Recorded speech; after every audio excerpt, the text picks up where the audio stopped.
Folks, Black Star Network is here. Hold no punches! I'm real revolutionary right now. Black power. Support this man, Black media. He makes sure that our stories are told. Thank you for being the voice of Black America, Roland. Stay black. I love y'all. All momentum we have now, we have to keep this going. The video looks phenomenal. See, there's a difference between Black Star Network and Black-owned media and something like CNN. You can't be Black-owned media and be scared. It's time to be smart. Bring your eyeballs home. You dig?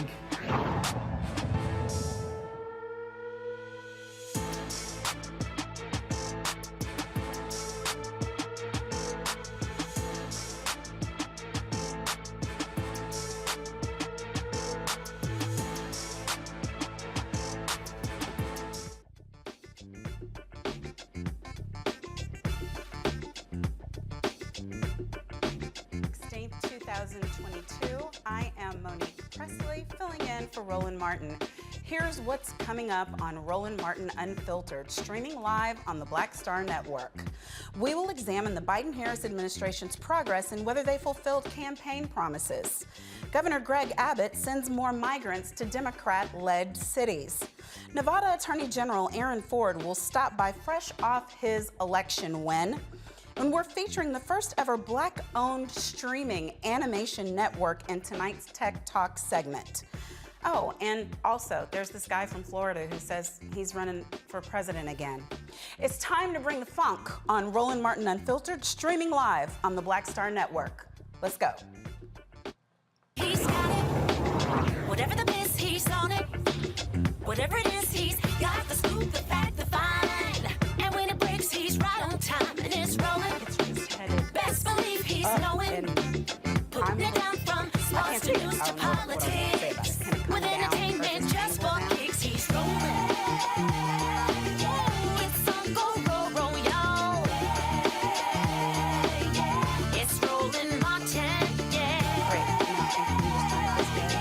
Rolling with Roland now. He's funk, he's fresh, he's real, the best. You know he's Roland Martin.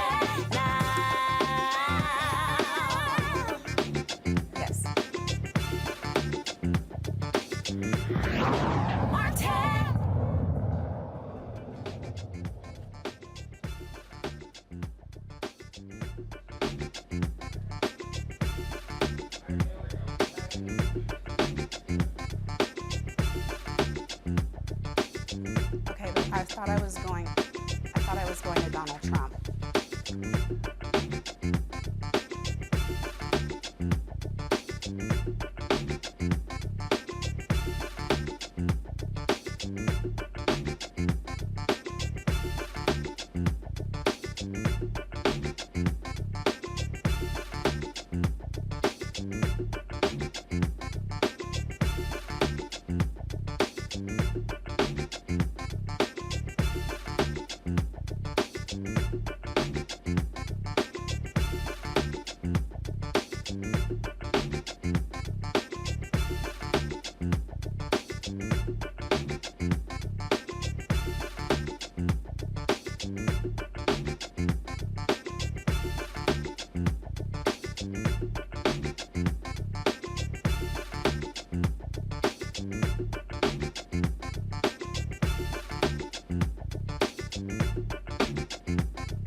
Trump says he's running for president in 2024. The twice impeached president launched the campaign 2 years after losing to President Joe Biden. In his announcement speech, Trump vowed to restore America to the ways of the past, doubled down on old grievances and conspiracy theories like the 2020 election was rigged. Trump promised the supporters that he will restore constitutional amendments limiting congressional terms and implement new voter identification standards by restricting voting to Election Day and counting only paper ballots. Joining us to discuss Trump's 2024 announcement is Pastor Shannon Wright, the CEO of Urban Engagement Initiative. Pastor Wright, welcome. Good evening. How are you? I'm well. How are you? I'm well. Okay, so was yesterday's announcement good news for you? I'm of a mindset that forward is the direction we need to go, not backward. All right, so yesterday's announcement is about a future run for presidency. So was it good news or not? I don't think so. I think that once you are president, you have been look, I'm not even going to try to be politically correct. I feel like before you run for office, for any major office, and especially for the presidency of the United States, you need to get your house in order. And to me, any pending legal entanglements means your house is not in order. So it would be my thought and hope to take care of that first before trying to do anything else. Okay, so were you, and correct me if I'm wrong, but I thought during President Trump's administration, you were a supporter, not just a conservative or a member of the Republican Party, but a supporter of his presidency. Is that correct? So it's interesting. I liked a lot of the things that President Trump did. I just don't like a lot of the things President Trump said. I've been a lot of folks over the last couple of years. On you were a supporter of his presidency or a no? I supported him running for president in the beginning. And you supported his presidency while he was president, or was there a point at which you no longer supported it? There was a point at which I had some questions and concerns, but nothing is cut and dry or black and white. I've talked to a lot of folks on both sides of the political spectrum, and a lot of Democrats tell me, socially they're Democratic, but their money is Republican. So right, I think, but I mean, whatever it is the Democrats are doing, we're just on President Trump and the Republicans, and he right now, I believe, is still considered the head of the GOP, and you are still a member of that party, correct? I am, and I intend to be, and he is not the head of the party. The chairwoman is. But all right. So Ronna is the head of the party. That's the way that goes, yes. All right. So if that's the way that goes, then why is everyone still pledging fealty to President Trump? If she's been the head of the party in the past 2 years since he left office, then why do we see people like Kevin McCarthy going down there and kissing the ring and having meetings with him still? Why was he out stumping and supporting these candidates if he is in no position of leadership in the party as the immediate past president of the United States? Okay, so to be in the position you're in, I'm sure you understand that being a past elected does not mean that you are, as some folks call, the de facto head, but there's a chairman of both parties, so let's be clear about that. And it is also practice for former electeds to go out and try and support candidates. I'm sure you're also aware of that. So in my humble opinion, that would be why folks on both sides are out supporting candidates before Election Day. That's not new. Is it the case then that your opinion has changed because he was so miserable at supporting these candidates and getting them elected? I mean, obviously, he's lost as president. He lost the prior midterms before that, and now he's supported candidates, and the ones that he supported who were denying the validity of the past election almost all lost. Do you believe that that's why the Republican Party now is reticent to support him, and that if that hadn't been the case, people would still be lining up behind him? I'd like to think people would be lining up for what's good going forward. In terms of President Trump, he had a personality and a persona that was larger than life, and a lot of people were drawn to that. But you find personalities on both sides, but with regard specifically to him, that personality is larger than life, which in some cases was good, and in a lot of cases it wasn't. I feel that there's a certain... In what ways is his personality good for the country? Excuse me? In what ways was his larger-than-life personality good for the country? When you're president of the United States, you need to look like you got some spine and some backbone. And that takes a little bit of personality to do that, unlike how folks seem to describe the current president as Sleepy Joe. Oh, okay. So you're saying when he was doing things like shaking hands and smiling and trading love letters with dictators, that his larger-than-life personality was what was making that good for the country? Did you hear me say that? I don't believe those are the words that came out of my mouth. We're in the Q&A part of the show. I am asking, that's not what I'm saying. Are you saying that his larger-than-life personality and his semblance of a spine was what helped the country in terms of the way that he interacted with dictators from foreign nations? Well, not when you put in the whole part you just said about writing love letters back and forth to him. I mean, come on, let's be real about this. If you want to make sure that, who was it that said, I'm not even going to go back to that. When you're president of the United States, you want to make sure prevent is better than cure. So sometimes you want to, you want people to be a little bit afraid of what you're going to say and what you're going to do so that they don't actually test you so much. Right. Some people would refer to that as chaos. But you also said, and I want to make sure that I'm I appreciate that reference to chaos. But that's not what I'm referring to. I'm tracking what you're saying. No, I didn't say you were referring to it that way. I'm just saying what you described, where people don't know what's going to come out of your mouth next, and they want to be afraid of what you're going to say. I mean, that doesn't sound like stability or consistency or leadership. It sounds like chaos. That's my opinion. But what I'm asking you, based on what you said that because he's got all of these ongoing legal matters, it's better to clean your house first. This will be my last backward-looking question. It seems to me that he had quite a few legal matters, including accusations of sexual assault and otherwise at the time that he ran the first time. And I don't believe that prevented others, nor you, from supporting him. Did it? So are you asking me a question because you don't know the answer, or you just want to have a conversation on this topic? No, I believe you because either way, it's fine with me. Supported him, and now because he has legal matters, you shouldn't. So I'm asking what's changed because he had legal matters when he ran the first time. I didn't say because he has legal matters. I know. Okay. I'm very capable of understanding and controlling the words that come out of my mouth. So let's not try and twist those around, first of all. Second of all, as a rule, before you run for office, you should make sure your house is in order, especially if you have legal things pending. Now, as we've seen from past presidents and other elected officials, that's not always the case. My opinion, right now, we need to be looking forward. We need to be looking at a president that understands not just the economic, but the social, and can actually move forward in a way that unites rather than divides. Right now, we have a lot of division going on. And in order for the country and the folks in the country to benefit, we need someone that can actually unify and not divide. We got enough stuff to be able to divide us. Right, and it seems like there's a good deal of division within the Republican Party. I mean, I'm watching all of these challenges.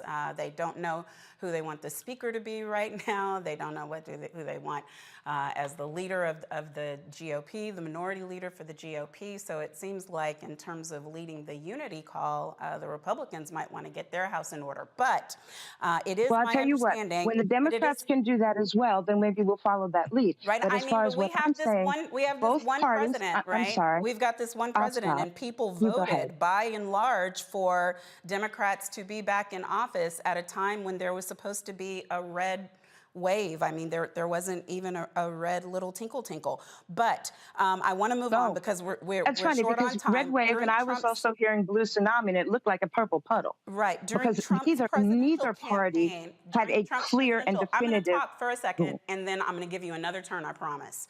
During Trump's presidential campaign announcement, he urged his supporters to vote for Georgia's Republican candidate, Herschel Walker.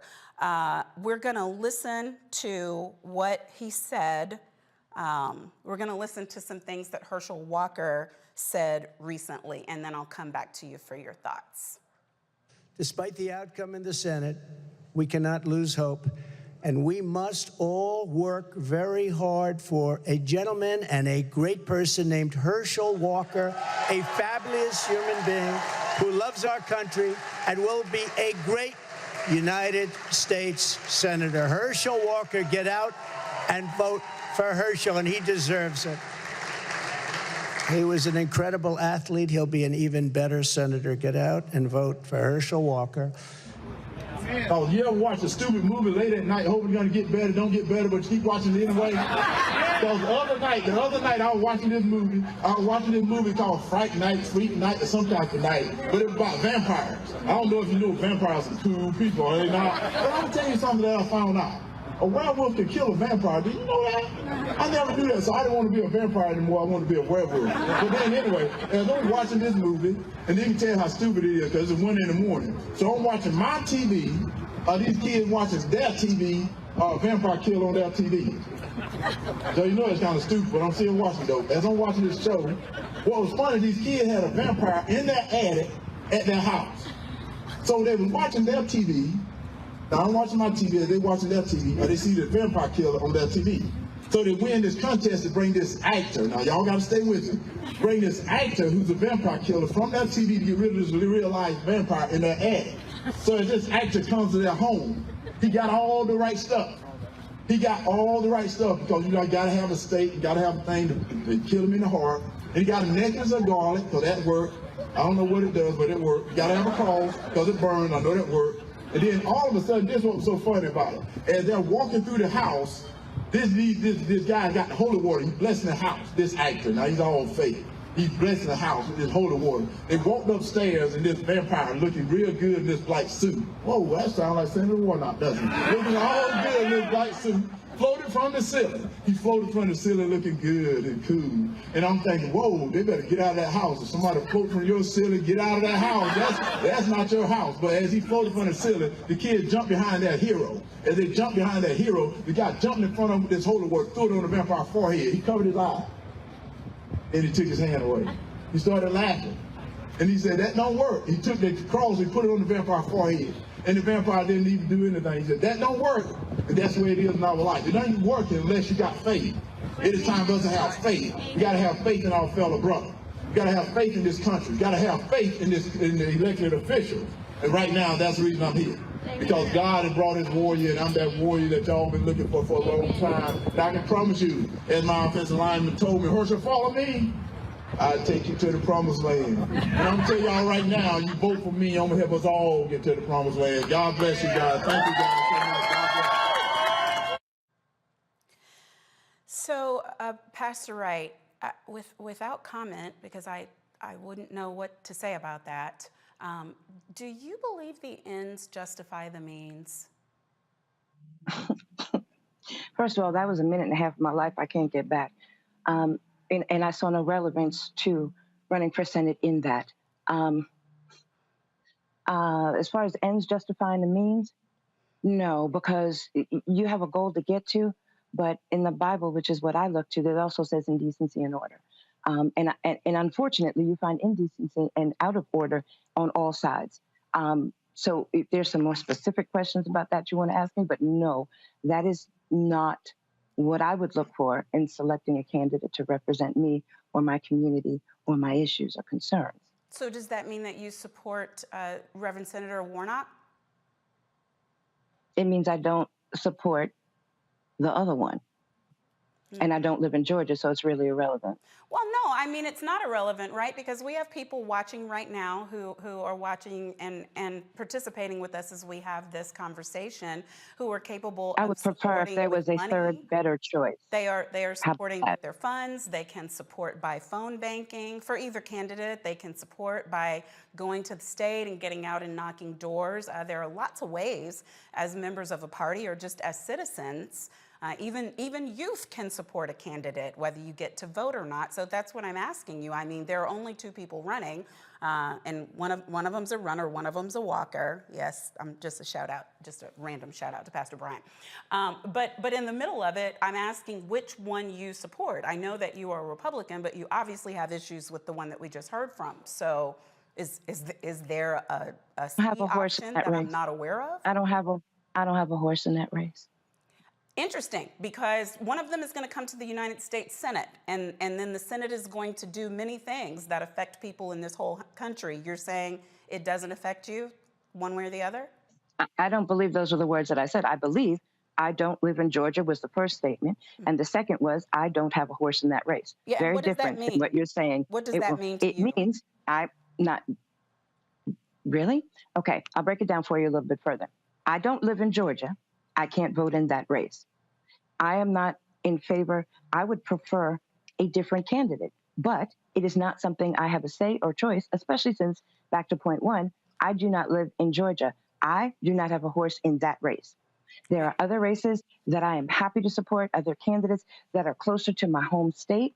And I feel that as folks like to say, all politics is local. So for me, my focus in candidates in terms of who I would or would not support or did not support was here in my home state of Maryland. All right, I understand, and I think probably I disagree with you. I think any of us who are citizens in the United States have a horse in every race, or at least we should, because what happens in Georgia definitely affects what happens in Maryland, in D.C., in California, in the world, really, because so many people look to the politics of the United States.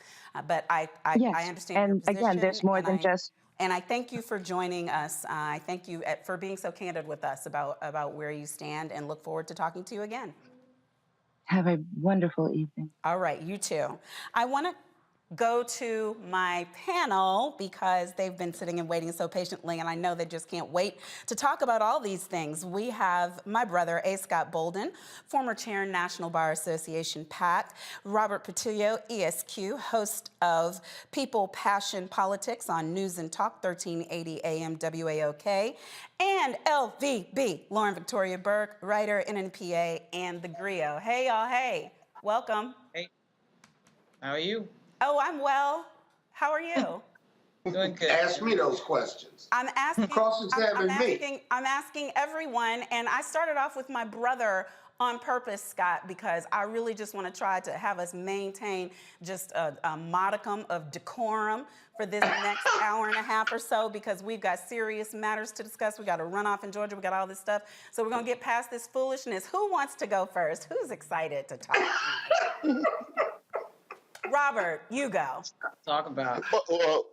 Well, you know, I think it's an interesting conversation, particularly given what the runoff was, or the effects of the midterm last week, where we saw that the Republican Party is indeed split. I think that's what the last guest was kind of exhibiting, that there's a portion of the party that still wants to stay loyal to Trump and Trumpism, and there's another part of the party that is rational and realizes that they lost the popular vote in 2016, then they lost the House and Senate in 2018, then they lost even more in 2020, and now they've lost again with the quote-unquote red wave in 2022, and they're simply saying, look, we can't continue down this path. This is a losing path.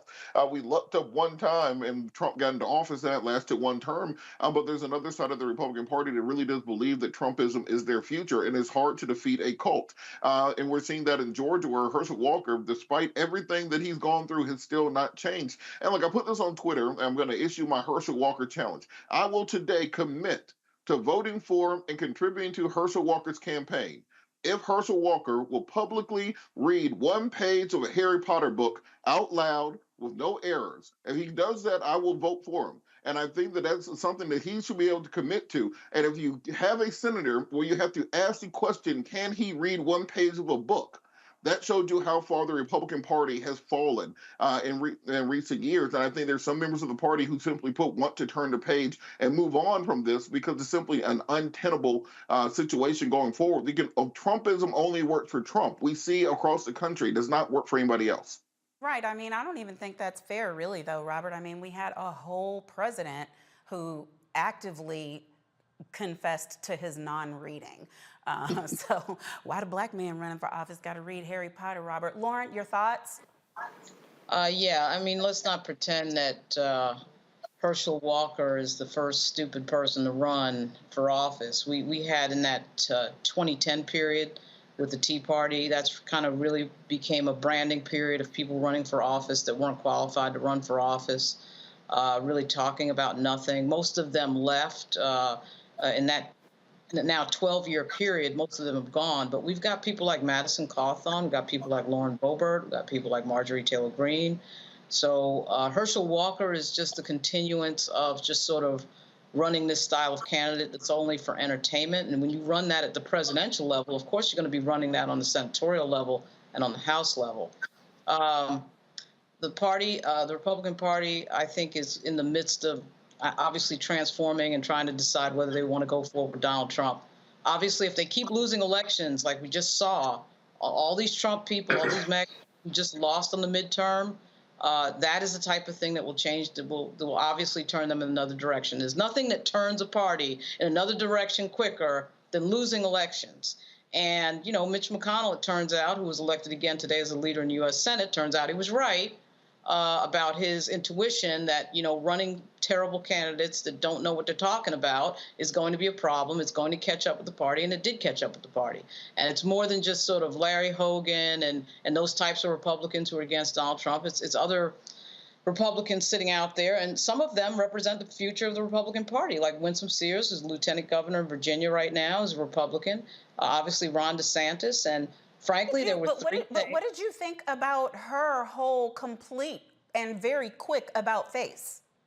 What do you mean about face? Where was the about face? With the after the losses, you know, it's time for us to move on from Trump, and I mean, in terms of people who were actively loudly supporting, that to me was a quick about face.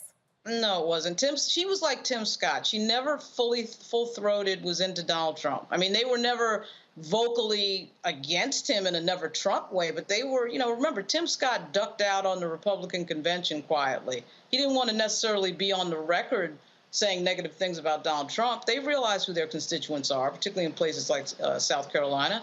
But he was never some big-time Madison Cawthorn-style Trump fan, and nor was Winsome Sears. So these people represent the future of the party. And speaking of Virginia, I mean, there are three things that have happened now that represent Trumpism having a problem. The first one was Donald Trump losing by 7 million votes to Joe Biden. The second was Glenn Youngkin running in Virginia, total unknown, running against the former governor, Terry McAuliffe, and winning. Without the help of Donald Trump and keeping Donald Trump out of the Commonwealth of Virginia for the entire campaign. And then the third sign that Trumpism has a problem is what just happened last week, where all your Trump candidates lose and your big mouth Trump supporters, you know, Lauren Boebert's like on the edge of losing. She pulled it out. But the problem is that there's clearly a recognition among the voters, particularly your swing voters, that they're not interested in Trumpism and Donald Trump. You saw last night they had to lock the people. They had to lock the people in the room that wanted to leave early at the announcement. You know, these are the signs that the thing is on the wane. Say nothing of Fox News and New York Post bailing as well. Right. I mean, I loved, as you heard, I quoted the New York Post. I didn't credit them, but I quoted them for the Florida guy who's running for office. That was a nice headline. Any headline that leaves his name out of it is a great headline. I hear everything you're saying, Lauren. I'm just not so sure. Scott, I was reading today where people like Rick Wilson and others are warning sternly that we've been down this road where we think that the door is going to close, that the GOP is going to close the door on Trump before, and then something happens, and within somewhere between 48 to 72 hours, we see everybody backtracking and getting back in line. Are we in for that again, or is this a real turn for them? Well, that's the history. You know, Trump is a three-time loser, and he still controls 50% of the GOP vote in this country.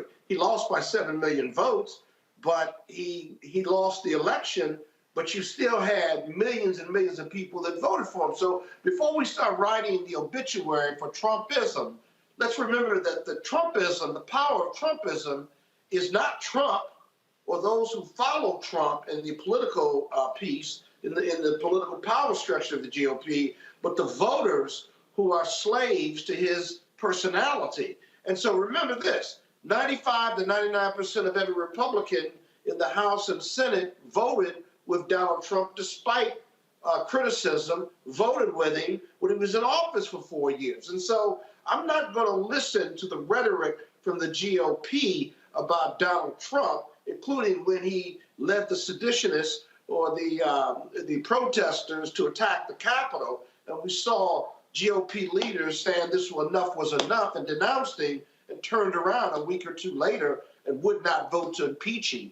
And so I'm going to watch what the GOP does, not so much what they say. And the rest of us ought to watch too, because I'd count Donald Trump down, but I wouldn't count him out yet until we see political movements, if you will, not political statements. Well, you know, it was important to me. I knew we had to talk about this because it's still considered news, but I wanted to snap us quickly back to reality about what's actually happening with people who are leading the country and doing work for America. So when we come back, we're going to talk about the Biden-Harris administration, their record, what they're doing well, and what they need to improve. We'll be right back after this break on Roland Martin Unfiltered on the Black Star Network. On the next Get Wealthy with me, Deborah Owens, America's Wealth Coach, we talk about the principles of mindset, strategy, and execution. This week, we're adding a fourth, faith. You're going to hear from a mother and daughter duo who are helping thousands of Black women build wealth, all through their faith. You are more than you can ever imagine. Not just obtaining things to show that, but seeing yourself. Making your faith work for you. That's right here on Get Wealthy, only on Black Star Network. Pull up a chair, take your seat at the Black Table with me, Dr. Greg Carr, here on the Black Star Network. Every week, we'll take a deeper dive into the world we're living in. Join the conversation only on the Black Star Network. Hey, yo, Peace World, what's going on? It's the Love King of R&B, Raheem Devon. Hey, I'm Cupid, the maker of the Cupid Shuffle and the Wham Dance. What's going on? This is Tobias Trevelyan. And if you're ready, you are listening to and you are watching Roland Martin Unfiltered.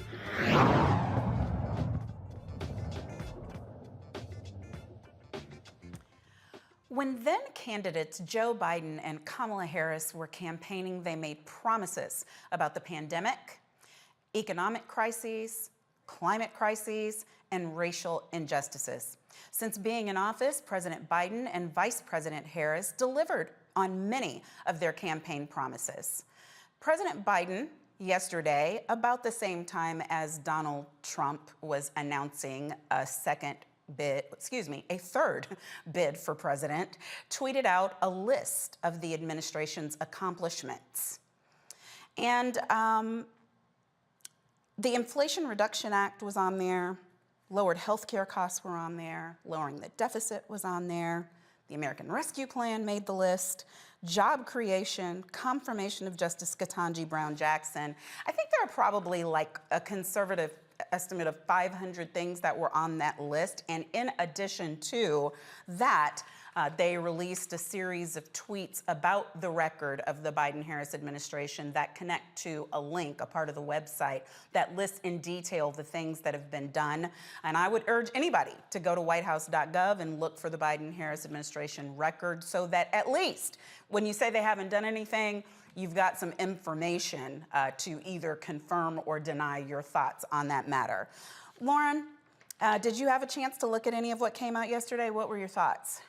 Well, I don't know why it's coming out yesterday. It should have come out when they were campaigning for Congress. I mean, right, but it's out now. So what were your thoughts? Yeah, did you agree or disagree? It's out now, but did you agree or disagree? Before we get into the usual bashing of when they do what they do, I'm really trying to get people to understand whether good things have happened or not.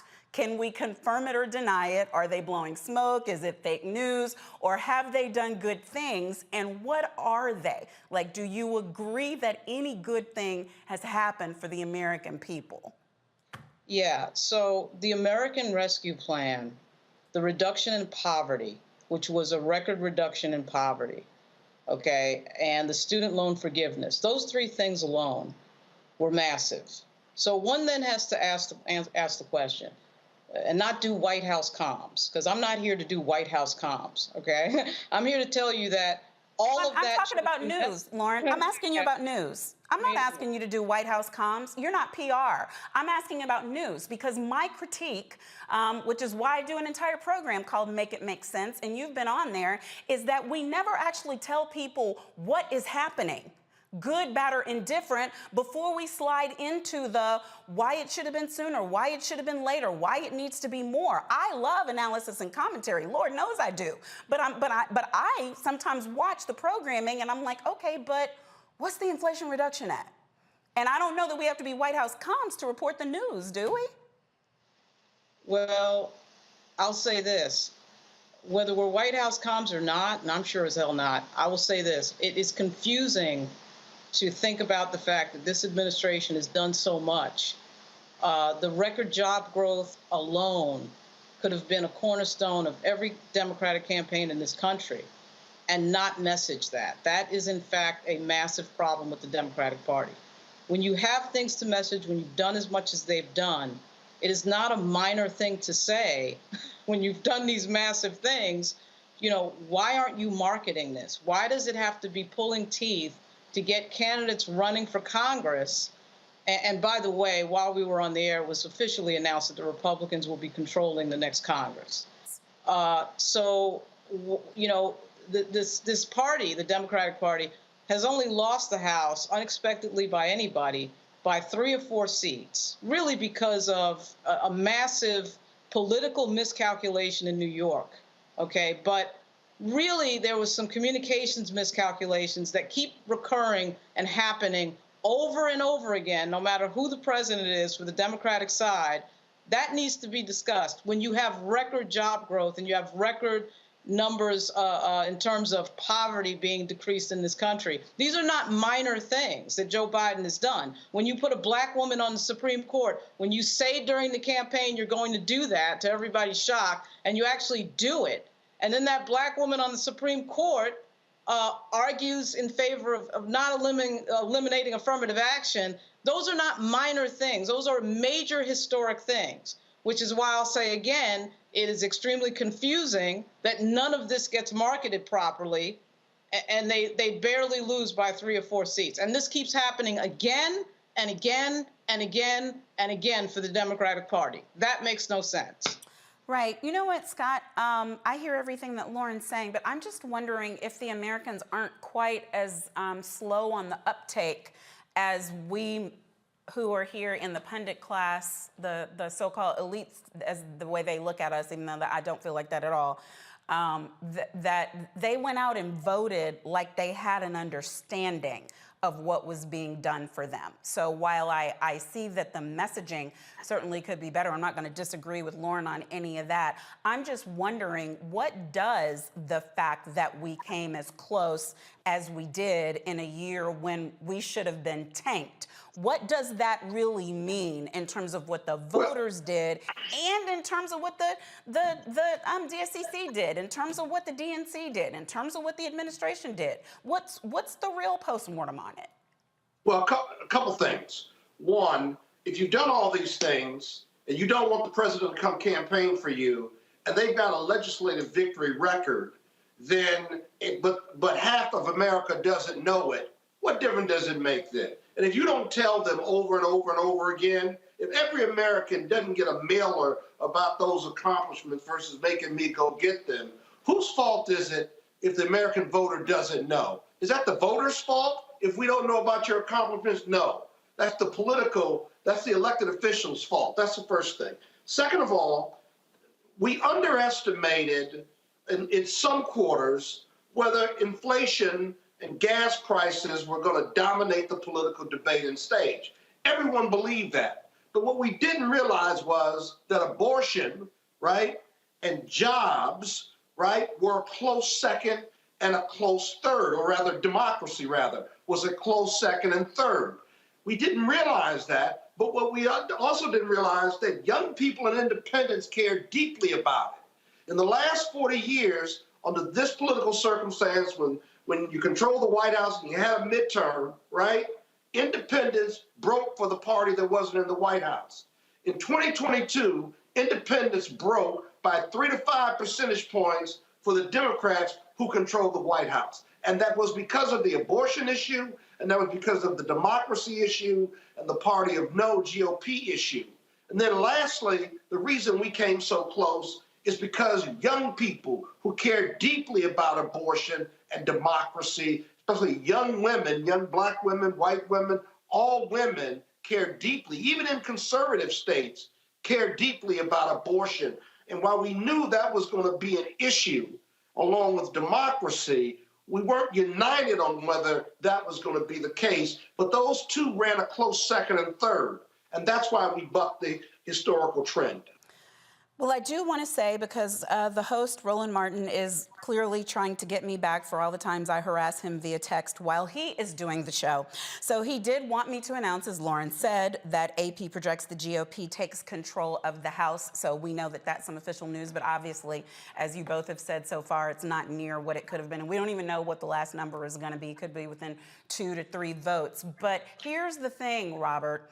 And Scott kept saying what we didn't know and what we missed or what we didn't see. There were people on the ground who knew exactly if we had only been listening to them. Because every time I talked to Cliff Albright, he said, y'all are about to see some things. This is not going down the way the people say it's gonna go. When I talked to Stephanie Young from When We All Vote, she said, these young people are enthused and pissed off, and y'all are about to see some things. When I talked to people from Georgia Voters Project, they were saying, I don't think it's gonna be the way that you think it's gonna be, and whatever they're saying about a red wave, we don't care. We're out here on these streets, and these people intend to vote. So is that the problem, or the what is truly missed, Robert, that there are people in front of cameras and people who are doing polls who have zero connection to the people who are actually doing the work and talking to voters every day on the ground? Well, I'm going to take this in 3 parts because I think that we have to address each. One, on the point about the Republicans taking the House. Don't think that that's done yet. And the reason I say that is there's a massive battle going on between traditional Republicans in that caucus and the more far right-wing leaning MAGA, ultra-MAGA wing of the party. And whether or not McCarthy thinks he has the votes right now to be speaker, there's a good chance you might have a mutiny among the far right-wing candidates, the Boeberts, the Marjorie Taylor Greens of the world, etc., in a power struggle. So let's let the powder cool down and dry out a little bit on that before we write the epitaph, because these elections are not done when it comes to exactly who will be in the leadership in the House, or whether or not Republicans can build a almost a parliamentary style coalition with the far right wing of the party. Now, on the point about the pollsters, I think we said on this show the week before the election, every poll in this country is wrong. The reason is that the methodology is antiquated. One, they normally call people between 6 and 8 o'clock in the evening. Who's answering the phone there? It's going to be older white people. They call you on your landline phone normally, not on cell phones. So therefore, it's going to skew older and therefore have different results and not pick up on what happens with millennials and Gen Zers. Also, they go by your voting records. When you go into Vote Builder, they show, did you vote in the dog catcher election in 2013? If you're one of those stable voters who votes every election, you become a super voter. And those are the people who they end up polling, which of course skews itself to people who are socioeconomically higher in the market. So it's not going to capture new voters, not going to capture transplant voters, not going to capture Gen Z voters, etc. So this is why we knew that those numbers were not going to be correct on the ground. But the way that you counter that as a political party is making sure that you're actually investing in the grassroots. One thing that we have seen throughout this election cycle, and probably what cost them this majority in the House of Representatives, is the fact that they were not reaching out and giving money to grassroots groups. They could have been paying Monique to go to Ohio and talk to black women voters. You have a large pool. You have a mastery of the information. They could be paying Lauren to go to Oregon and campaign for the Democratic governor there. But instead, they spend so much money on these white consultants groups. Did not spend money, because when they discuss the numbers, they say that they spent more on ground game and on grassroots organizations than they have in recent history. Better don't mean good. I mean, they spent close to $1 billion this campaign, and you had grassroots groups going around Georgia, doing fish fries and shaking hats and begging money to go knock on doors and get T-shirts for volunteers. You can run these commercials into the ground. After your first round of commercials, once you do name identification, everything else is just burning money. And we have to start addressing the fact that this money is not getting to the groups that actually need it. They're actually doing the work on the ground, and that's why you see that Stacey Abrams got fewer votes in 2022 than she got in 2018, because of the nature of how exactly you are spending that money and what groups you are investing in, you should have a Democratic member of Congress on this show damn near every night of the week, or some elected official. But because they do not respect Black organizations and Black media and do not spend their dollars there the way they're supposed to, you can't be mad when you don't get the results they want on Election Day. Okay, well, yeah. I mean, I know, good, better, best. But I'm looking at better and aiming for best. Maybe I'm just feeling optimistic with the little red sprinkling. But there was one more thing that the administration did at the time that Donald Trump was announcing his third, and I do believe failed, bid for the White House. And I like when they have some rapid response. So if we could, on our way to the break, if you guys say it's okay, play the clip that was released about how Donald Trump has failed America. Nobody has ever done what we've done in the last 4 years. Their entire economic plan, tax cuts for the rich and corporations. And record-breaking unemployment. The worst jobs report on record. Trump is the only modern president to leave office with fewer jobs than when he took office. The Trump administration formally asking the Supreme Court to overturn the Affordable Care Act. This could leave up to 23 million Americans without coverage. I hope that they end.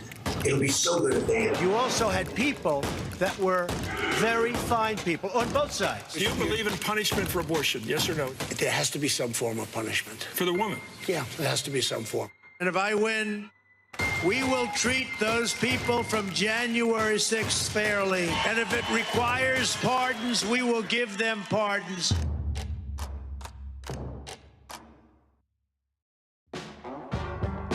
Don't wait till November 8th. We can vote today, y'all. Early vote started this week.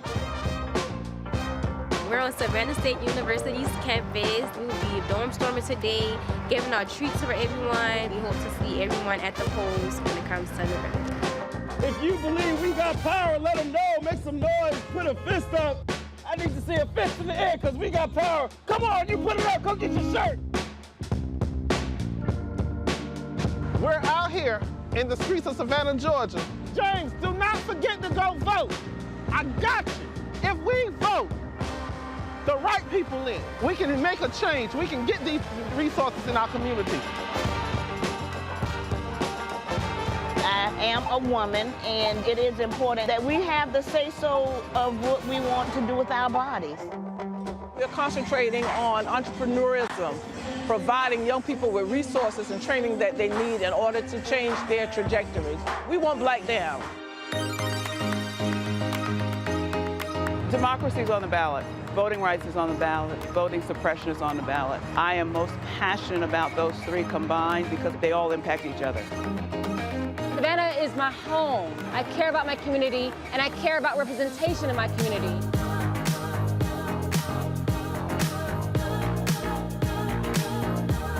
Our voices are still going to be heard no matter what kind of obstacles try to come up against us to stop us from voting. We're still going to be standing our ground.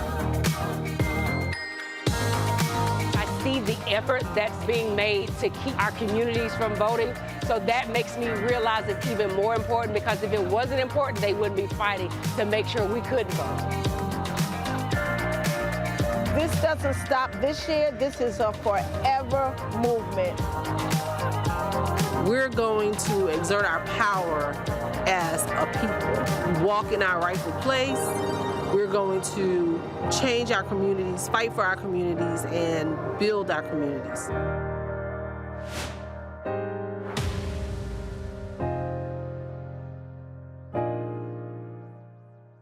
Hey, I'm Donnie Simpson. What's up? I'm Lance Gross, and you're watching Roland Martin Unfiltered.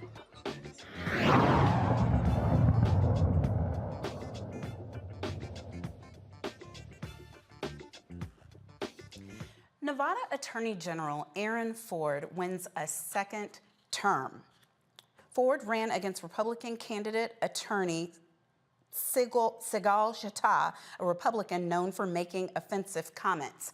During his first term, Ford held drug manufacturers responsible for the opioid crisis by securing hundreds of millions of dollars for the state in settlements.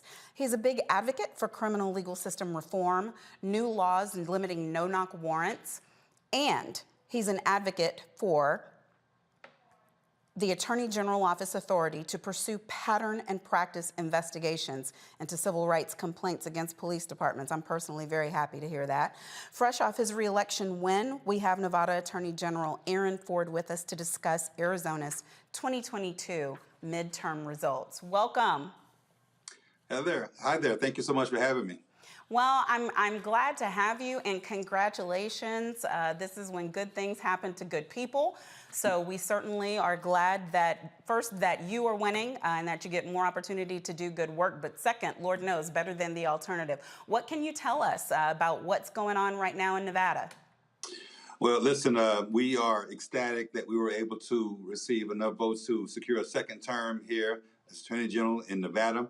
Our job has been justice since the moment I took office. We will continue that job. We were happy to see that Nevadans rejected the person running against me who was woefully unqualified to be Attorney General and certainly wouldn't be one who would have represented the entirety of the Nevada family. So here in Nevada, we feel great and we're ready to get back to work. What things are you looking forward to being able to accomplish this term? Well, it's interesting, right? Because I just mentioned two words that I think are very indicative of what it is that we're going to focus on. I mentioned family, the Nevada family, which I've defined broadly to say that you could have been in Nevada for 3 generations or 3 weeks. You're part of the Nevada family. You could be married with 2.5 kids or a single parent with 3 kids. You're part of the Nevada family. You could be gay or straight. You're part of the Nevada family. You could be black, white, Indian, or Haitian. If you're living in Nevada, you're part of the Nevada family. And what we do is we focus on justice to protect the Nevada family, every form of justice you can think about, whether it's criminal justice, economic justice, environmental justice, gender justice, racial justice, reproductive justice, all those forms of justice we focus on. And so we will continue doing that work. That has resonated with the people here in our state. And again, I'm delighted to be the one who's pursuing justice on behalf of the Nevada family. What is it that people who are outside of Nevada can do to support, especially some of the initiatives that I obviously, coming out of the legal field, am excited to hear you pushing, whether it's pattern and practice type lawsuits or other things that relate to reform in the criminal justice arena? Well, continue to speak up. At the end of the day, we get to certain positions sometimes and we think that we can't champion the issues that got us there. And I think it's a great disservice to the positions. And so we all have a position, whether it's a citizen or a resident of a particular state, whether it's an elected official. You have an opportunity to speak up and speak out on important issues. The pattern and practice investigation you're talking about, that particular piece of legislation, arose out of the George Floyd murder. I championed that bill in the state legislature. I got it passed unanimously. We got it signed on the 1-year anniversary of George Floyd's murder. And we now have a tool in our toolbox to be able to hold police departments accountable when they are violating the law and engaging in unconstitutional or unlawful policing. Comparably, we passed a bill that limits the use of no-knock warrants. I also sponsored that bill in the aftermath of Breonna Taylor's killing. And we were able to get that done unanimously. And so what I would say to those who want to support the efforts here in Nevada is to speak up in your own states relative to these issues as well and hold your elected officials accountable and ensure that they're pursuing these same types of items. Well, I have 2 super smart members of the National Bar Association who are on the panel tonight and a super smart reporter who is also on the panel, and I want to give them an opportunity for a question. Robert, do you have a question for AG Ford? Absolutely. AG Ford, thank you so much for everything you've worked on. We've seen just the importance of the Attorney General's office when it comes to cases like Keith Ellison, of course, there in Minnesota. We saw in Georgia when the Ahmaud Arbery case, where that case had to be elevated from local prosecutors to the Attorney General's office. How can we help educate the public to vote all the way down the ballot? I know the midterms is already passed, but going forward, because people often they vote for governor, they vote for senator, they vote for Congress, but by the time they get to those state level offices, they forget just how important those are to their daily lives. Listen, it's a great question. It's great to see you, sir. It's a great question. And I think one of the things we were able to do this election cycle was to indeed do that, convince folks to vote entirely down the ballot. We actually outperformed the entire ticket. We got more votes than any person who won their election, Democrat or Republican, in our state. We ultimately prevailed by over 8 points. I think we're maybe at 7.9 right now. But the point is, we were out engaged and talking to people about the importance of this office. We talked about body camera legislation that I've sponsored as a state senator. We talked about the pattern and practice investigations. We talked about the no-knock warrants, but we also talked about consumer protection and how we brought in over $330 million of settlement funds to help abate the opioid crisis. We also talked about the fact that I pushed back on the Donald Trump administration when he alleged in a big lie fashion that the last election was stolen. So we talked about the importance of protecting our democracy, the importance of protecting consumers from fraudulent companies, and the importance of ensuring that criminal justice from a fairness perspective was something on the forefront of our minds, and we were able to convince folks to vote down the ballot. That's what you have to do. Tell them what's important, tell them why it's important, and hope that they will proceed accordingly. Attorney A. Scott Bolden. AG Ford, great seeing you. Full disclosure, I gave to your campaign. You're a great Kappa man. If Roland was here, he'd hate that fact, but you are a Kappa man, and we're so very proud of you. But let me say this to you. Let me ask you this. You had 13 Republicans endorse your candidacy in this most recent election. What does that mean to you, and what does that tell you about the body electorate in Nevada and kind of the politics there in connection to your candidacy, your reelection effort? Well, Noop, always great to see you. You're right, Roland Martin would not be happy right now, but we're too pretty to really care about that. In any event, yeah, you're right. We were able to cross over. We were able to have Republicans from high-ranking positions. The former state party chair of the Republican Party endorsed me in this race. When I was Senate Majority Leader, the minority leader at the time, a Republican, obviously, supported me in this race, and several others as well. And it's because, in their own words, we have done well in this office, pursuing justice on behalf of the Nevada family. And those are nonpartisan issues. I don't know one person, not one person do I know, who wants to live in an unsafe neighborhood. But public safety isn't just about arresting and convicting someone. It's about ensuring that we have accountability in the system to ensure that when people are violating the rules on the police side, that they are held accountable. And so the electorate here, that resonates with them. They understand that justice requires both criminal justice, but it also requires accountability. And so speaking on those issues in particular, I think is what helped us to secure the support that we have from some of those. Again, not to mention the fact that we focus on consumer protection, that we focus on the protection of constitutional rights, that we have pushed back on the big lie, and we've been able to prevail in every lawsuit that the last administration and its cronies brought, trying to undermine the integrity of our democratic system. And so, again, I think it speaks to the nature of the Nevada electorate. They're willing they're willing to split their votes because I prevailed and some other Democrats did not, and we prevailed greater than any other candidate on the ballot this go around. And so we're proud of that. Yeah, very proud of you. Let's connect next time you're in D.C., brother. I'm here. I'm actually here right now. Let me not lie. I'm here for the Democratic Independent Journal Association. I'm actually. You should roll out. I'd love to see you. How about that? I will. I'll reach out to you after the show. Yes, sir. Oh, see, we love your honesty and your integrity. Okay, Lauren, question. Attorney General Ford, it's an honor to talk to you. I see by your resume, you've done everything in Nevada politics and been a huge success. I'm wondering if you have plans in 4 years to run for governor. Well, listen, I appreciate that. I, as you might imagine, have received that question quite frequently. When I was in the state Senate, I was Senate Majority Leader.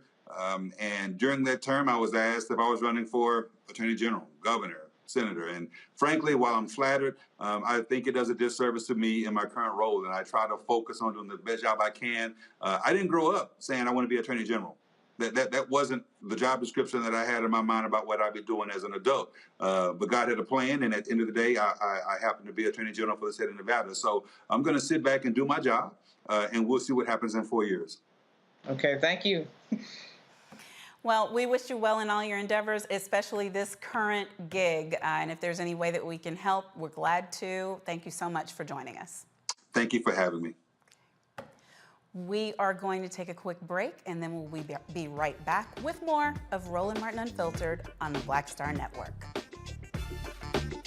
When you talk about blackness and what happens in black culture, we're about covering these things that matter to us, speaking to our issues and concerns. This is a genuine people-powered movement. There's a lot of stuff that we're not getting. You get it, and you spread the word. We wish to plead our own cause.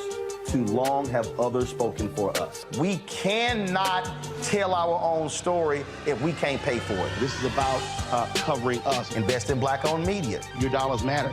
We don't have to keep asking them to cover our stuff. So please support us in what we do, folks. We want to hit 2,000 people, $50 this month, raise $100,000. We're behind 100,000, so we want to hit that. Y'all money makes this possible. Checks and money orders go to P.O. Box 57196, Washington, D.C. 20037-0196. The Cash App is $RM Unfiltered. PayPal is R Martin Unfiltered. Venmo is RM Unfiltered. Zelle is Roland@RolandSMartin.com. Hatred on the streets, a horrific scene, a white nationalist rally that descended into deadly violence. White people are losing their damn minds. As an angry pro-Trump mob storms the U.S. Capitol, we've seen shooting. We're about to see the rise of what I call white minority resistance. We have seen white folks in this country who simply cannot tolerate black folks voting. I think what we're seeing is the inevitable result of violent denial. This is part of American history. Every time that people of color have made progress, whether real or symbolic, there has been what Carol Anderson at Emory University calls white rage as a backlash. This is the rise of the Proud Boys and the Boogaloo Boys. America, there's going to be more of this. Here's all the Proud Boys, guys. This country is getting increasingly racist in its behaviors and its attitudes because of the fear of white people. The fear that they're taking our jobs, they're taking our resources, they're taking our women. This is white fear.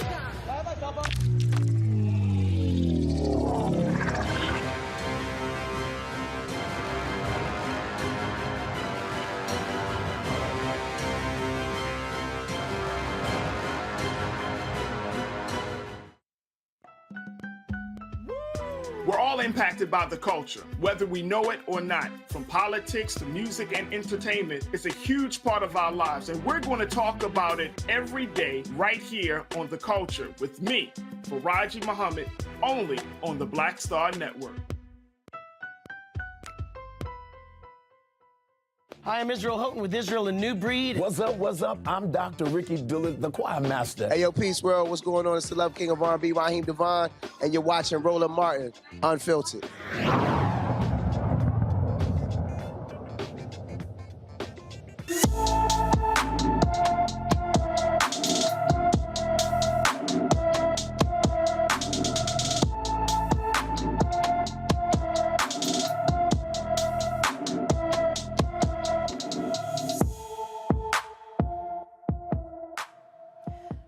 Precious Williams disappeared from her Columbus, Georgia home on August 21st, 2022. The 14-year-old is 5 feet 5 inches tall, weighs 165 pounds, with black hair and black eyes. Anyone with information about Precious Williams should please call the Columbus, Georgia Police Department at 706-653-3231. A university trip ends in tragedy when a student turns a gun on his peers, shooting 5 and killing 3.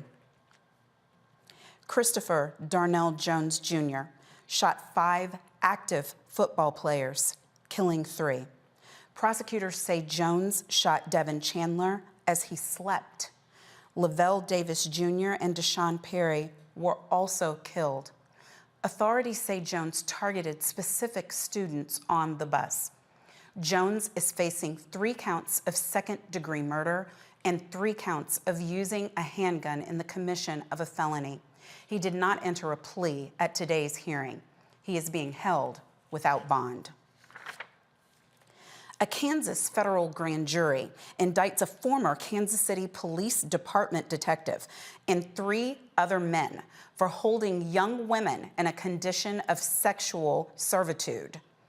The 3-count indictment was unsealed on Monday, charging former Kansas City Police Department detective Roger Golubsky and 3 other men, Cecil Brooks, Lamarck Roberson, and Richard Robinson, with conspiring to hold young women in a condition of involuntary servitude.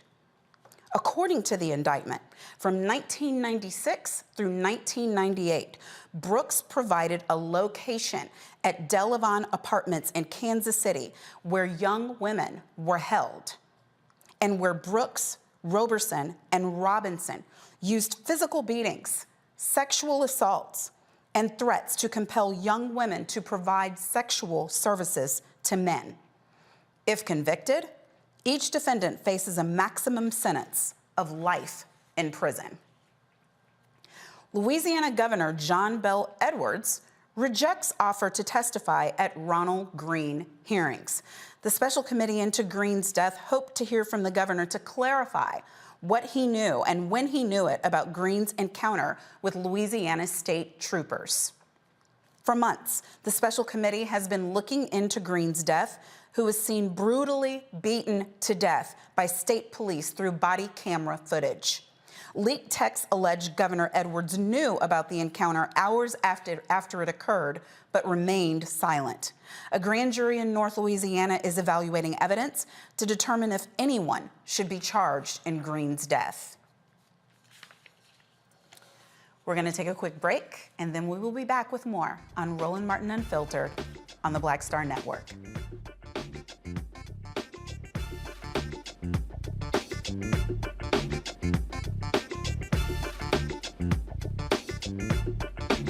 On the streets, a horrific scene, a white nationalist rally that descended into deadly violence.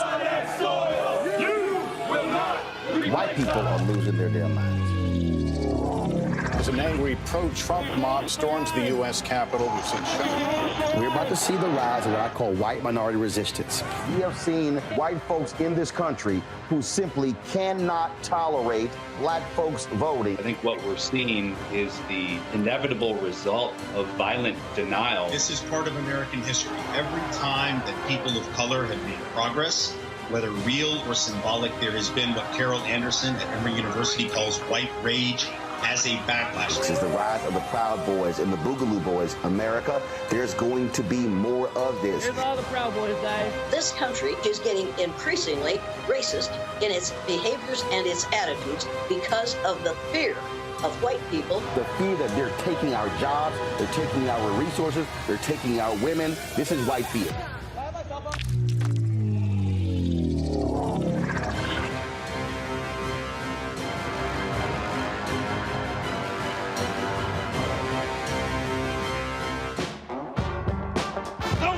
November 8th. We can vote today, y'all. Early vote started this week. We're on Savannah State University's campus. We will be dorm storming today, giving out treats for everyone. We hope to see everyone at the polls when it comes to November. If you believe we got power, let them know. Make some noise. Put a fist up. I need to see a fist in the air because we got power. Come on, you put it up. Go get your shirt. We're out here in the streets of Savannah, Georgia. James, do not forget to go vote. I got you. If we vote the right people in, we can make a change. We can get these resources in our community. I am a woman, and it is important that we have the say-so of what we want to do with our bodies. We're concentrating on entrepreneurism, providing young people with resources and training that they need in order to change their trajectories. We want Black down. Democracy is on the ballot. Voting rights is on the ballot. Voting suppression is on the ballot. I am most passionate about those three combined because they all impact each other. Savannah is my home. I care about my community, and I care about representation in my community.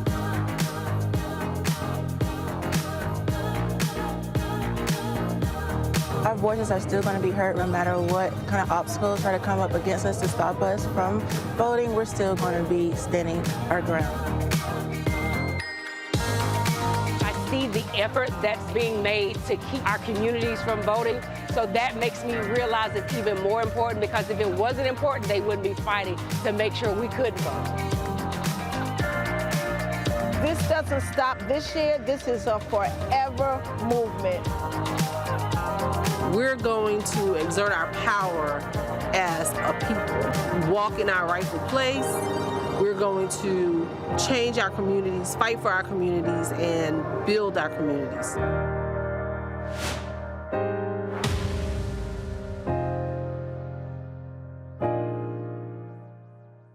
Hi, I'm Israel Houghton with Israel, a New Breed. What's up, what's up? I'm Dr. Ricky Dillard, the choir master. Hey, yo, peace, world. What's going on? It's the Love King of R&B, Raheem Devon, and you're watching Roland Martin, Unfiltered.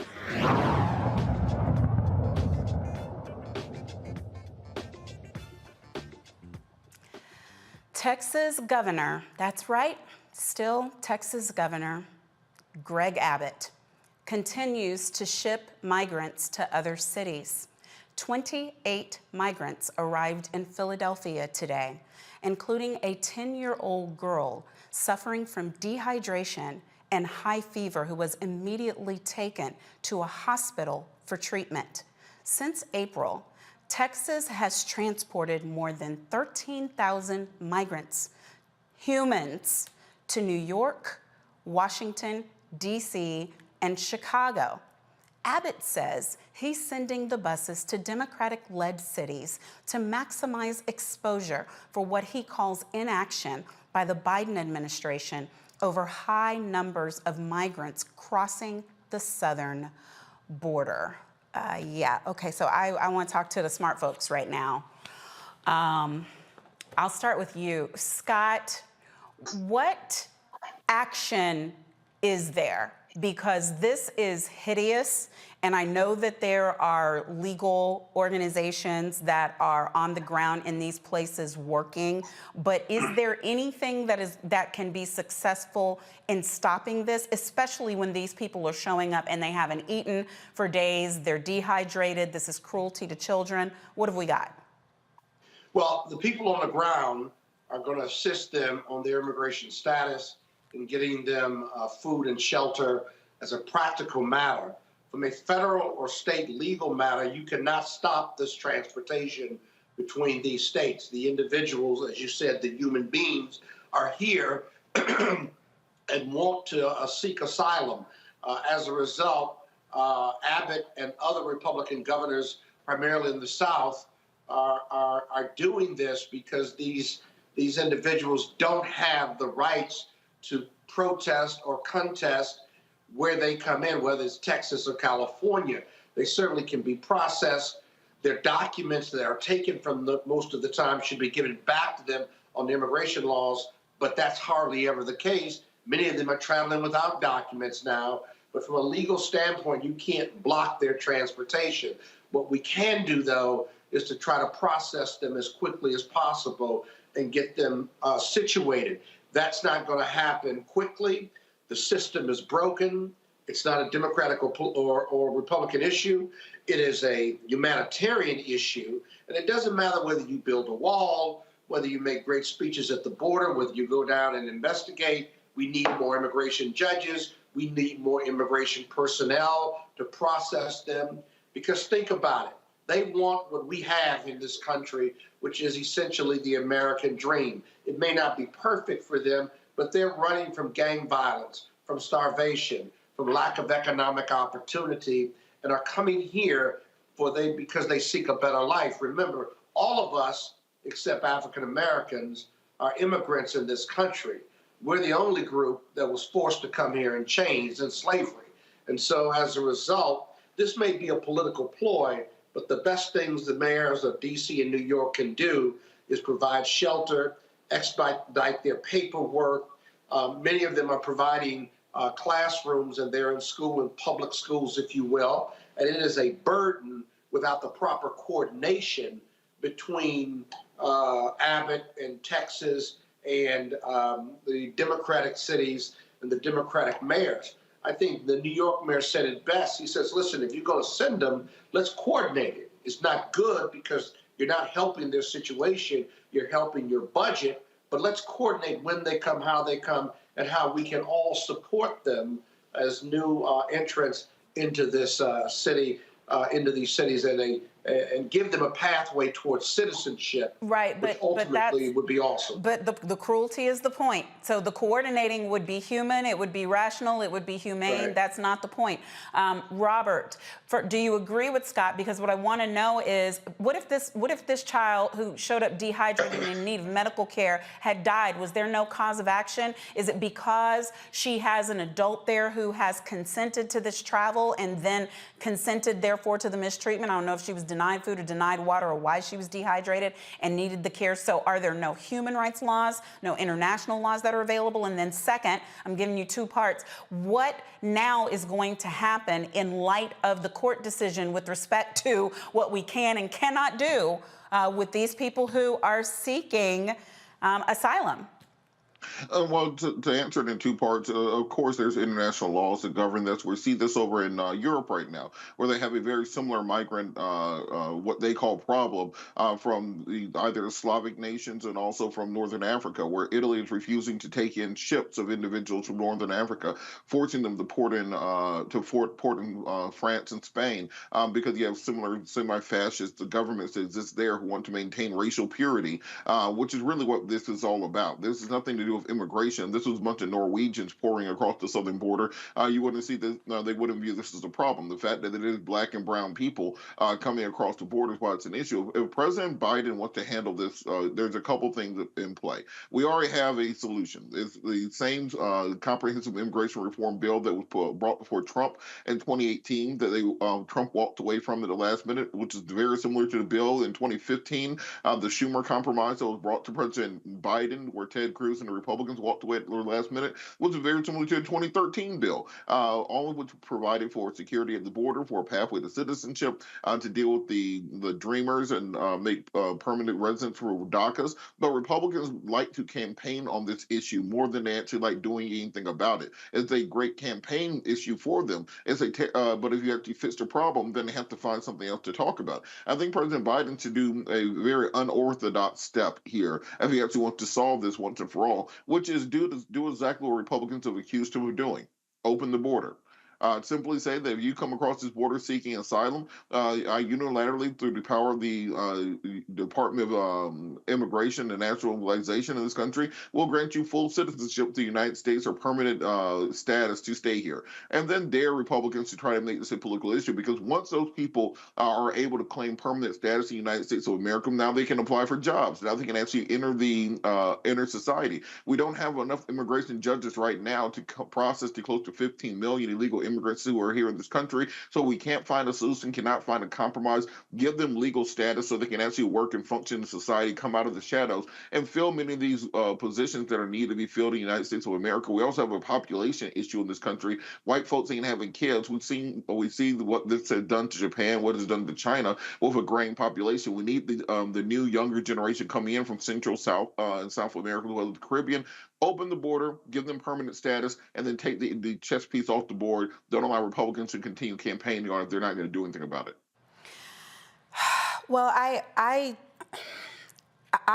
believe that more needs to be done, and I'm not seeing necessarily the people who I would hope would step up on these issues, and I think that it's difficult, especially within our own communities and in the Black communities, for us to say that we want the support of the entire country and we want the support of all factions if we aren't really, really stepping up and giving that same support. So I would like to see more. I frankly would like to do more. It's my home state and it's disgusting, but I'm not gonna come to Lauren about this. I'm gonna talk to her about something else because I have breaking news.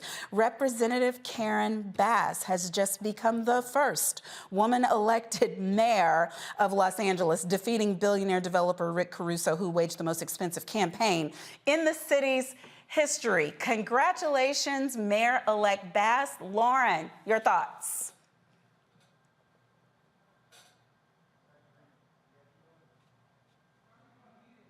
You're on mute, Lauren. Oh, sorry about that. Well, obviously, it's a historic victory. It's also an amazing example of how who spends the most money a lot of times in these races doesn't necessarily matter. You know, Caruso spent a lot more money than Bass, and Bass won. So this is one of the many races that we've been sort of sitting around looking at and waiting to see the results of, and so many of these races have come in late. And that Bass came out on top, I think was sort of known a few days ago when they had all the votes coming in from Los Angeles, and she'd been 30,000 ahead. But before that, it was really even, and actually Caruso was ahead for most of it. So it is obviously a historic victory for her. Yeah, and to me, it's a as you said, the people always think that the more money you can just pour money, but it looks like they were spending good money after bad on this race. 6-term Congresswoman, former local and state official, so she obviously was a known entity, and that ended up mattering in Los Angeles. But to me, it also matters because, you know, Scott, some people sat down on her. First of all, she was given a hard time for making this decision, and people were telling her she couldn't win. But then as it was happening, people really were sitting on their hands, and I think they're going to live to regret that. Well, she's got to make them pay for it now. How sweet it is. To the victor, to the victor goes the spoils. I mean, that's what politics is all about. But I think there's another message in this, that Los Angeles is one of the most diverse cities, one of the most challenged cities in the U.S. with their homeless issue, and they are probably the most diversified city in the country. And this African-American woman, this seasoned politician, was able to build a coalition of black, brown, white, yellow, and others, right, to build a coalition to win. Not just black people voting for her, or not just Latinos voting for her opponent, but a coalition. And it's really a celebration of diversity of the city, but also a celebration of her commitment and community service and her leadership. Now the real work begins. Can she build that and keep that coalition? But more importantly, can she make Los Angeles a better place for all of them? She'll need a lot of help. And certainly Roland, you and I and others on the panel need to be very supportive of her, because what happens in L.A. matters to us in D.C. and Maryland and Virginia and elsewhere. It really does. And she's a terrific lady, a terrific leader, and I celebrate her victory with her from D.C. And I gotta say, there are people who are gonna be big mad about it, but when the first woman to do something also is a black woman, I get extra joy out of it. That's sexist. That's sexist. Trend. It makes black men feel like we're under attack. That's sexist. A trend. We're going to take a break right now because Scott needs one. And when we come back, we will have more winning with black women, more joy, more politics, more news, etc., so on. Roland Martin Unfiltered on the Black Star Network. Be right back. On a next A Balanced Life with me, Dr. Jackie, we meet Ricky Fairley. She was given a death sentence by her doctor 11 years ago. But for Ricky, giving up was not an option. She declared war on her disease, turned her entire life upside down, and won the battle. I know that God left me here to do this work. And when you talk about faith, faith is what got me through. I mean, I had to relinquish my faith and give my life to God and say, okay, God, what have you got for me? And He gave me my purpose. And that's why I'm here. Her amazing story of strength, balance, and survival here on A Balanced Life with Dr. Jackie on Black Star Network. When you talk about blackness and what happens in black culture, we're about covering these things that matter to us, speaking to our issues and concerns. This is a genuine people-powered movement. There's a lot of stuff that we're not getting. You get it, and you spread the word. We wish to plead our own cause. Too long have others spoken for us. We cannot tell our own story if we can't pay for it. This is about covering us. Invest in black-owned media. Your dollars matter. We don't have to keep asking them to cover our stuff. So please support us in what we do, folks. We want to hit 2,000 people, $50 this month, raise $100,000. We're behind 100,000, so we want to hit that. Y'all money makes this possible. Check some money orders. Go to P.O. Box 57196, Washington, D.C. 20037-0196. The Cash App is $RM Unfiltered. PayPal is R Martin Unfiltered. Venmo is RM Unfiltered. Zelle is RolandS.Martin.com. I want me to do something crazy, but I don't know what to do. I'd rather just sit here. Hi, this is Cheryl Lee Ralph, and you are watching Roland Martin, Unfiltered. I mean, could it be any other way? Really? It's Roland Martin.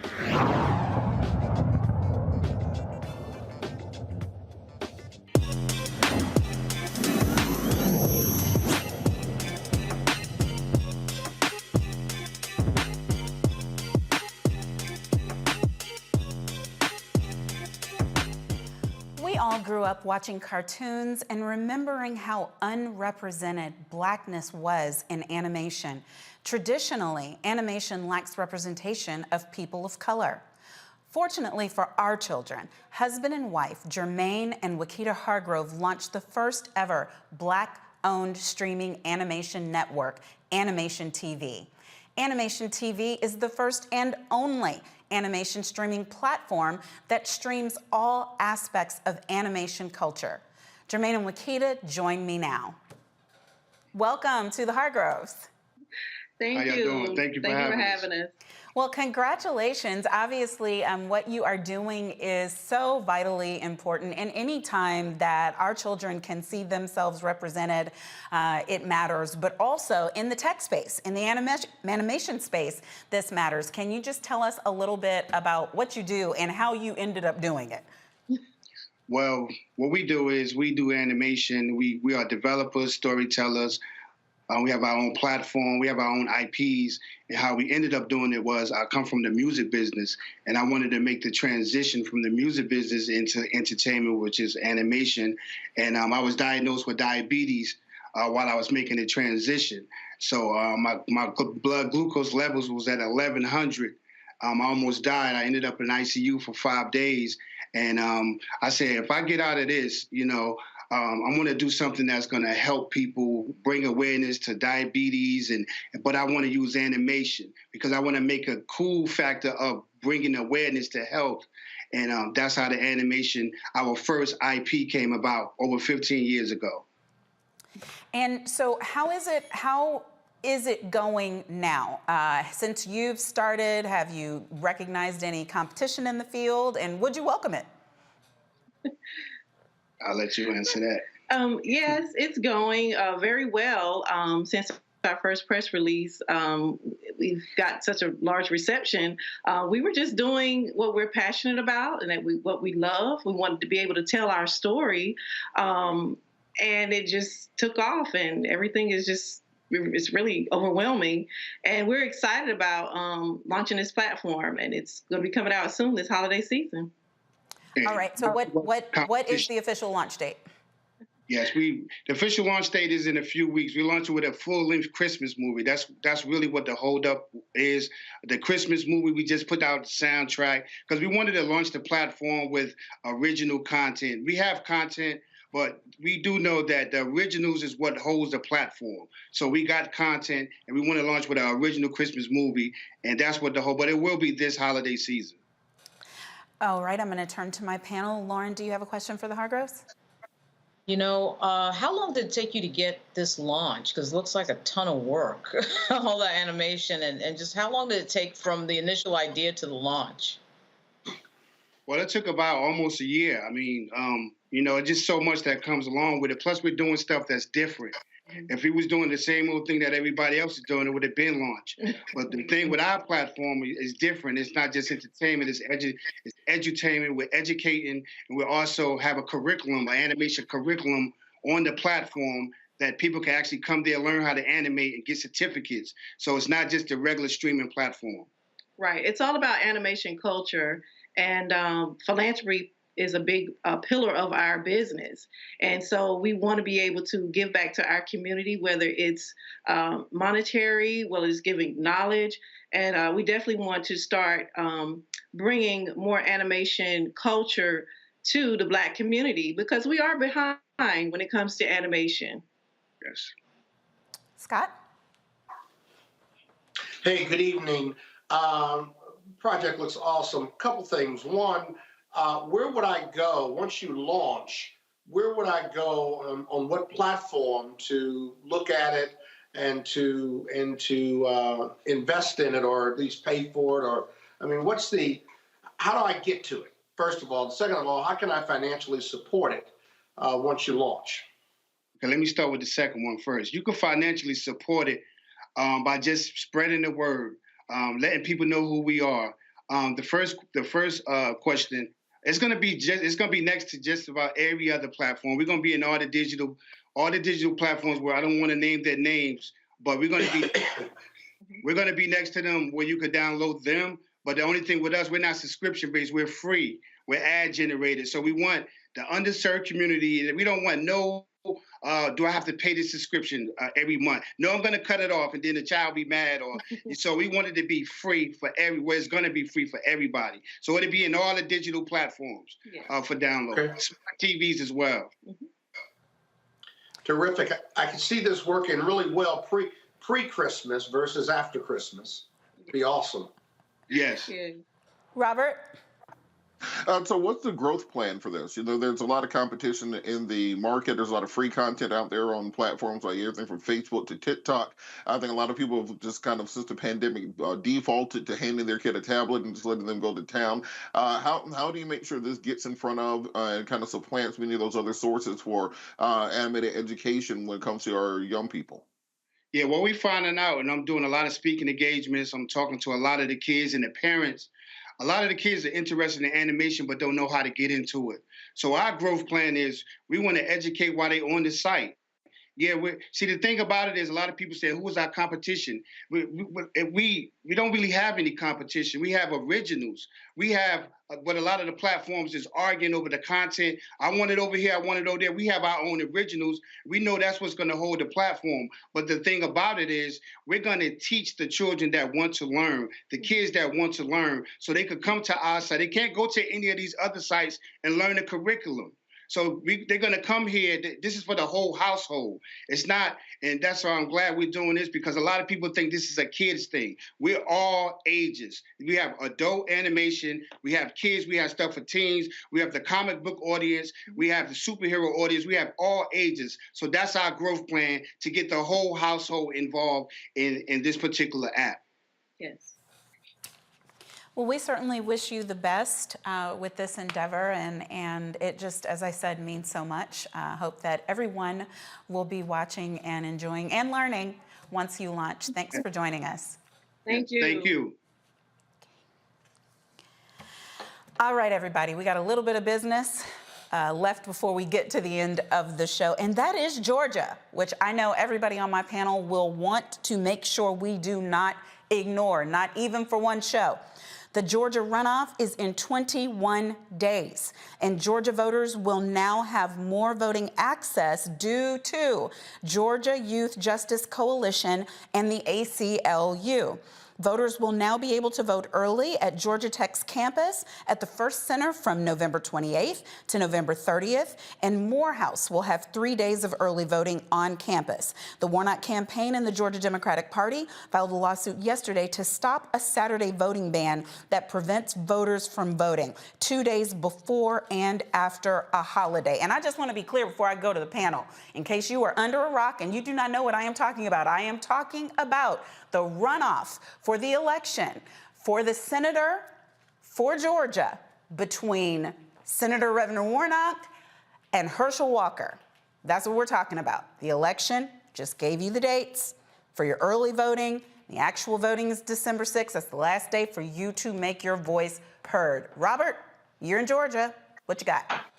Well, this is crucial. I think that what we've seen is that not only is the Senate being held by Democrats, but now they have once probably in a generation opportunity if they pick up the seat or they hold on to the seat that Reverend Warnock currently holds, and they'll have a 51-49 majority in the Senate, which means that Joe Manchin's vote is effectively canceled out. So think about everything that happened in the last 2 years where we said, well, if it wasn't for Manchin and Sinema, we would have got something done. Well, now Warnock, if you add him in there, now he can counteract that Manchin vote, and we can actually start getting things done. You can push through that giant reconciliation bill that you wanted to do. You can push through things like voting rights and criminal justice reform. So this is a crucial race, and that's why Republicans are doing everything in their power to stop people from voting. As I mentioned earlier, Democrats got more votes in the 2018 election cycle than they did in the 2022 election cycle. That's a result of Senate Bill 202 that was passed, the voter suppression bill. We said that bill would result in voter suppression? That bill resulted in nearly a 200,000 vote drop for Democrats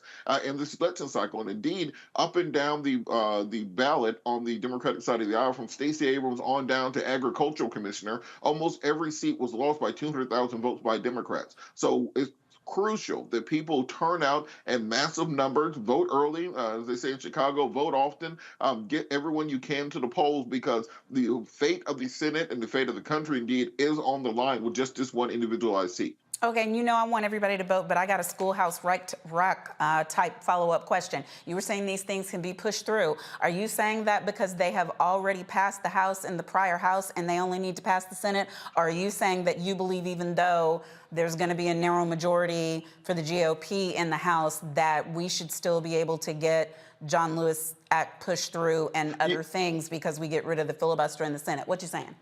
What I'm saying is that because of the nature of the Republican majority in the House of Representatives being so narrow, and we already know that many Republicans are not going to unify because they're part of the MAGA wing of the party. We know there's a lot of centrist Republicans who are in very tight districts coming up who will need to vote alongside Democrats to get legislation passed. So I think that given the nature of that, Kevin McCarthy and many Republican leadership are going to have to actually get things done for those vulnerable Republicans going up for reelection in 2024. So I think you'll get things passed through the House, and once they're passed the House, you can actually get them through in the Senate this time, as opposed to one or two people being able to be a roadblock. I think Biden will have a far more pliable House of Representatives than we probably have seen a president have since Obama's first term. So, Lauren, even if we get Manchin on mute by successfully holding on to Georgia, we've still got this Sinema situation. There are people saying, because she is in so much trouble for her next election, that this would be a good opportunity for her to be given a chance to ride off into the political appointment sunset with some cushy ambassadorship or something like that, and let someone get appointed to be in the remainder of her term. What are your thoughts? Could that work? I doubt it. I think that the most important thing that Biden will be able to do at 51-49 is judges. And even though Sinema has been difficult on a lot of issues, she hasn't necessarily been difficult always on judges. Manchin, I think, just liked the attention and was addicted to the attention. So no matter what issue came up, he tried to make it about himself. I think Robert Patillo is thinking way too logically, as usual, with his extremely smart commentary on what Kevin McCarthy would do. But I have to disagree a little bit on that. I think that the Republican Party in the House is not interested at all in policy. They're not interested in helping their candidates. They're interested in the spectacle. And the spectacle is likely to be investigating Hunter Biden and Joe Biden and talking about impeachment and not doing anything in regard to policy. Although what Robert says is totally logical from a political standpoint. This is a party that has shown it is not interested in governance, is not interested in policy, is not interested in anything but spectacle. That's why you saw those people being shipped to New York, from Texas. They're not interested in the details of policy. When Trump was president, they weren't interested in the details of immigration policy. They're not going to be interested now. But at 51-49, there's a lot of things that can happen because you just take Manchin off the table. Manchin had just become, I think, again, too addicted to his own attention. And I do think that I'm talking as if, of course, Warnock is just going to win. I mean, I do think that he will end up winning without Governor Kemp on the ballot with the both of them, because I just think that the grassroots and ground activity that Stacey Abrams invented in terms of getting your base out will work again in Warnock's favor against somebody who's clearly unqualified to be a United States senator in a very glaring way. There's clearly other people who are unqualified to be U.S. senators who are U.S. senators, but this is a particularly stark example in Herschel Walker. So I do think that Warnock will end up with more votes in 21 days. Oh, yes, your lips to God's ears, and God's ears being the ears that speak to the voters and say, go vote. Scott, I agree with everything Lauren said. And of course, I believe we should run the table on judges. But about this GOP, is there nothing that you think could persuade them, look, what you're doing, the spectacle that Lauren talked about, you're losing. cats. I mean, it's not working. People are over it. They're over you. Like, what is it that could get that message across so that we could maybe have a really fruitful so-called lame duck session? Well, I think the one factor that I would add that's not the GOP, before I answer your question, is if Sinema stays in that position, she's up for re-election in 2 years. That changes everything, because she may be in trouble. It'd be your strategy about giving her an appointment and then appointing someone else is a good strategy. But if that doesn't, she's very mindful that in 2 years she's going to be up for re-election, and she may not want to be as obstinate as she has been. That's a possibility. Secondly, we've got 2 years to work with the GOP on the House side. And in 2 years, it all matters. The only thing that matters is what Trump's going to do or not do. Does he get indicted by a special prosecutor? Does he lose? Or is he behind in the polls? Does he have a grip on the GOP? Not the Freedom Caucus, but the other GOP members. You see, if Trump becomes a non-factor, and it's a possibility, then you could have a working coalition or a new coalition or caucus with moderate Republicans and moderate Democrats to get something done. If you get that type of caucus going on with moderate Republicans and moderate Democrats, now you got a way to work through that slim majority.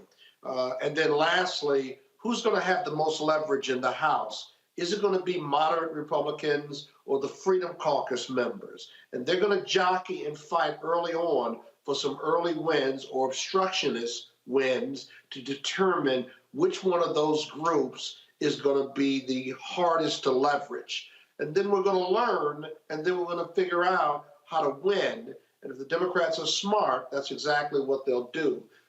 Let the Republicans implode, pick off a few, and keep it moving. Well, see, Scott, because you're my brother and because Roland is not here, I'm giving you the last word. It'll never happen again. Yes, you. Oh, that was yeah. it. You got the last word. No, and see, there it is. That's your last word.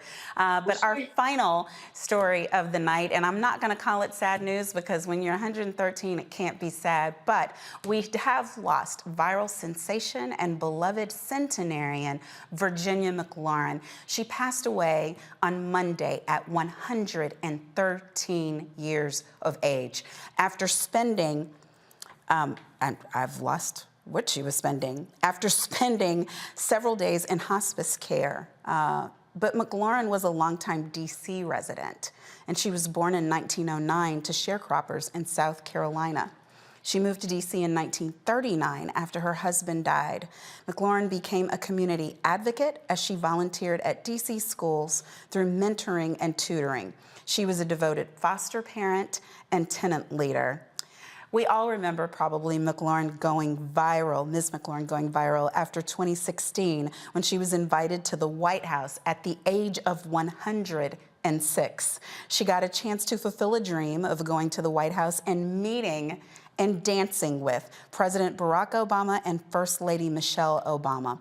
Ms. McLaurin told the Washington Post that meeting the president and First Lady was the joy of her entire life and that she could die smiling now. And what I'm going to take from that is we have to celebrate when we win.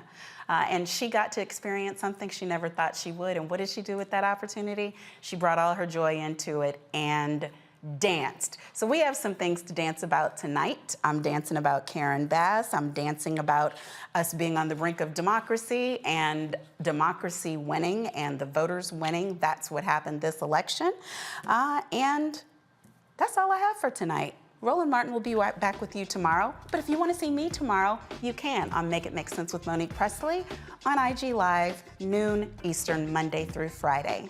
That's all. Thank you for joining us on Roland Martin Unfiltered on the Black Star Network. Bye-bye.